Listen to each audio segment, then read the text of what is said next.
রিশাদ হোসেন যেন দানবীর হাজী মোহাম্মদ মহসিন। ফিল্ডিংয়ে বাংলাদেশ দেখালো উদারতা। কিপ্টে ব্যাটিংয়ে পাকিস্তানের কাছে লজ্জাজনক হার বাংলাদেশের।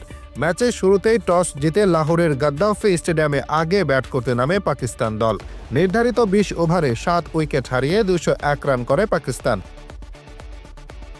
বোলিংয়ের শুরুটা ভালোই করেছিল বাংলাদেশ। ৫ রানে পাকিস্তানের ২ ওপেনারকে ফিরিয়ে ম্যাচের নিয়ন্ত্রণ নিয়েছিল টাইগাররা। তবে সেই চাপ সামলে দারুণভাবে ঘুরে দাঁড়ায় স্বাগতিকরা। সালমান আলী আগারের 50-তে ২০০ সংগ্রহ গড়ে তোলে তারা। মোহাম্মদ হারিস ও সালমান আলী আগা দুজনে মিলে তৃতীয় উইকেট জুটিতে যোগ করেন ৪৮ রান। তাতে পাওয়ার প্লেতে ২ উইকেট হারালেও ৫২ রান যোগ করে স্বাগতিকরা। হারিস ইনিংস বড় করতে না পারলেও 50 পেয়ে যান সালমান। ৩৪ বলে ৫৬ রান করেন পাকিস্তানের অধিনায়ক। এছাড়া ৩২ বলে ৫৪ রানের ইনিংসে জাত চিনিয়েছেন হাসান নওয়াজ। আর শেষ দিকে ঝড়ো ব্যাটিং করেছেন শাহাদাব খান। তাতে ২০০ সংগ্রহ পেয়ে যায় তারা। পাকিস্তান সবসময় ফিল্ডিংয়ে অগোছালো দল হলেও এদিন গ্রাউন্ড ফিল্ডিংয়ে যাচ্ছে তাই ছিল বাংলাদেশ। এরপর রান তাড়া করতে নেমে শুরু থেকে বিপদে পড়ে বাংলাদেশ।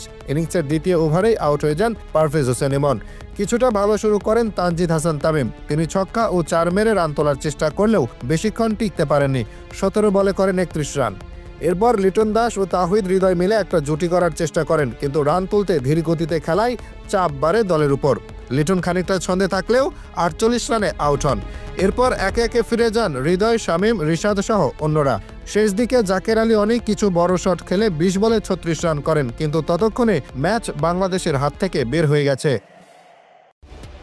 পাকিস্তানের বিপক্ষে ২০১ রান তাড়া করতে নেমে ১৬৪ রানে অল আউট হয়েছে বাংলাদেশ। ফলে প্রথম ম্যাচেই ৩৭ রানে হেরে সিরিজে ১-০তে পিছিয়ে পড়েছে টাইগাররা।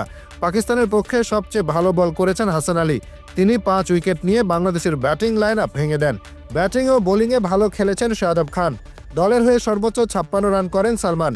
বাংলাদেশের হয়ে ২ উইকেট নিয়ে দলের সেরা বোলার হন শরীফুল। এছাড়া একটি করে পেয়েছেন রিশাদ হোসেন, শেখ মেহেদী, শামীম পাটোয়ারি, তানজিম হাসান সাকিব ও হাসান মাহমুদ।